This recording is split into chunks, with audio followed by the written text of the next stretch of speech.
To the Ravine, it's time for Dodger baseball. The Los Angeles Dodgers will begin their 2026 season March 26th, opening at home against the Arizona Diamondbacks. One of 162 in their quest to three-peats as World Series champions, something that we have not seen since the 98 through 2000 Yankees. The Dodgers making history last season, repeating as champions. That was not done in a while since those same Yankees. The Dodgers are rewriting the history books. $400 million payroll and superstar after superstar coming off of World Series championships, and they're still going for another one. So this is unheard of when it comes to baseball. I'd say in my predictions that I do think the Dodgers will win the World Series this year. I mean, they are the odds-on favorite by a mile, if you will, plus 200. I think the next closest team is like plus 1,000. It's not really even close when it comes to what the odds makers are saying, and not saying they're right, but most of the time they are kind of right. And so the Dodgers have a good chance of three-peats. I mean, you look at the National League this year, and I don't have much changing. Now, that's just my prediction, but there's not much changing as far as like new teams jumping in. Teams got better. I think teams did get better. You could argue the Mets got better, but we said that last year they missed the playoffs totally. The Phillies, you could argue, got better, but the Dodgers took care of them. You could say, well, the Phillies would have won that series if X, Y, and Z didn't happen, but the Dodgers just played better. They were the better team. And the Brewers, facts of the matter are, they don't have the Dodgers number. The Dodgers have the Brewers number, and I don't think the Brewers will get over that hump in October over the Dodgers, especially with the payroll difference and the fact that the Brewers have had home field advantage in the last two NLCS matchups, and they still have not come out on top. So I think the Brewers are a team that can challenge the Dodgers. There's another team out there that will emerge as the season goes along, but the Dodgers are the clear front runners to reign again as World Series champions. Kyle Tucker adding guys like Edwin Diaz. Now, Kyle Tucker has won a World Series before, right? So he's not like looking for his first World Series ring. I mean, he got paid handsomely. I think that's a big part of why he joined the Dodgers for a lot of good reasons. I think that hunger is a big thing. You saw guys like Blake Snell get added last year, who was looking for a World Series ring. He got it. So adding that hunger with a guy like Edwin Diaz, Kyle Tucker, like I said, won it, but new blood, I think it does help. I mean, you want to keep the team together as far as like the core group. This is a core group that's won a lot, and they're going to keep winning. So you want to keep that core together, but at the same time, replenish the talents, get guys that want to win. Edwin Diaz, now with the bullpen, question mark, I think for the Dodgers. Bullpen last year was not very good. I mean, they kind of pieced it together as the season went along into October, literally pieced it together puzzle by puzzle.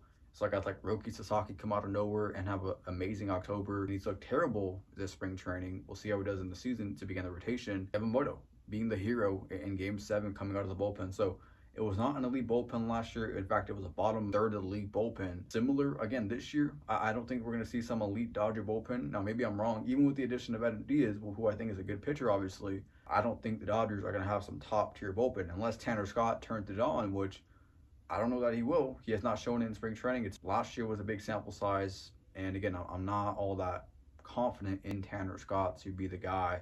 I really hope he does because he's getting paid a lot of money, but it's been a problem. And so the Dodger bullpen, I think, is going to be another problem this year unless some guys have big years and step up.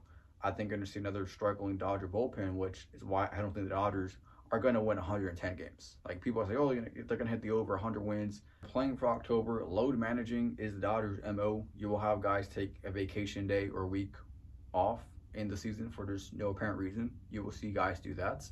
And I think that will continue this year. So that's the MO for the Dodgers, load management, playing for October, and getting to October is obviously a given at this point. Making sure that you're ready when you're there is the Dodgers' forefronts.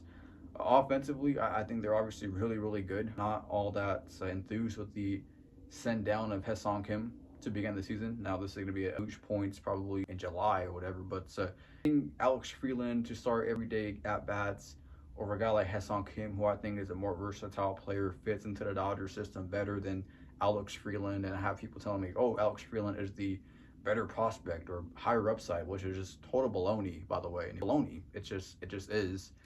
Alex Freeland cannot hit a lick, and maybe he proves me wrong. Maybe this year he breaks out, but I don't think that'll happen. Ha-Seong Kim getting sent down, not a big fan of that. These little moves like that, it just kind of does concern me. Again, this is the same team last year that played Conforto for every single game last year.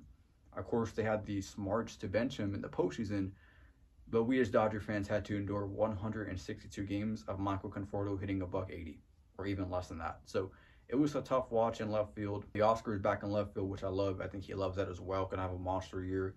Mookie Betts, I think it's a big year for Mookie Betts. I'm not sure what to really expect from Mookie Betts. Hopefully a healthy season from Mookie and hopefully a big one for Mookie. He's going to be in the middle of a lineup that is really talented. Kyle Tucker, like I mentioned, one of my favorite players. I think he's getting over 30 bombs this year. I think that's a given, especially at Dodger Stadium. The ball flies these days. Shohei Ohtani. I mean, Shohei Ohtani is Shohei Ohtani. I elaborate much on that guy. He's obviously one of a kind, the best player in the game of baseball that we have ever seen.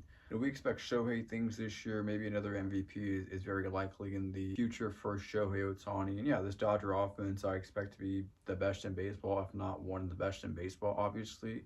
They'll get guys like Tommy Edman back later in the year, Kike Hernandez, and who knows what they will do at the trade deadline. I'm not saying they're going to go for some big, splash or anything. This team is already loaded, but, we'll see what kind of pieces they add in July or August rather. That's on the baseball side of things, and really the baseball side of things is what really matters the most, obviously. But I do want to say a couple things on this video. Listen, I love the Dodgers winning back World Series titles. It's amazing. It's wonderful. But the selling out has to stop. I mean, I'm sorry. And listen, this team is not fiending for money. They get money in droves. 4 million in fans last year, 3 million every other year. It's ridiculous, right? They get a ton of fans every year, the highest capacity stadium in baseball.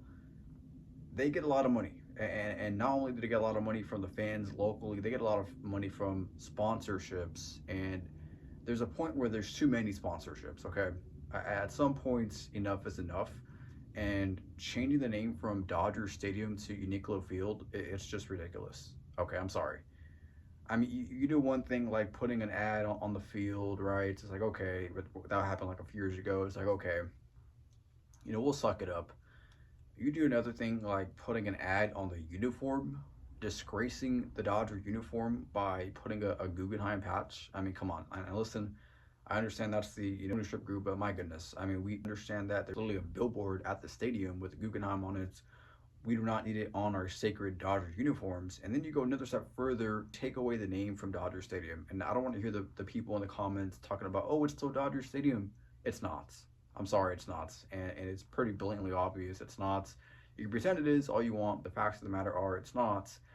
And in the grand scheme of things, does this stuff matter? Maybe, maybe not. But as a fan of the team, I don't like to see the selling out of sacred things like Dodger Stadium. One step crossing the line, selling out the stadium name, it's ridiculous. So we'll see how the Dodgers perform this season at Uniqlo Field, but it's going to be a good season, I think, once again. I'm also looking forward to seeing the Dodger Blue alternates that they have announced. Looking forward to seeing those on display. They have not yet officially announced them, so I'm not sure when they will, but we have seen them surface. They're online, able to buy, so looking forward to seeing those bad boys because they are beauts. Without further ado, I'm going to sign off on this video. Can the Dodgers three-peat? Like I mentioned, baseball-wise, they're in pretty good shape. A couple question marks, I think, with the rotation side of things, but overall, this is still a really good baseball team, and they are in primed position to make it 3 in a row in 2026.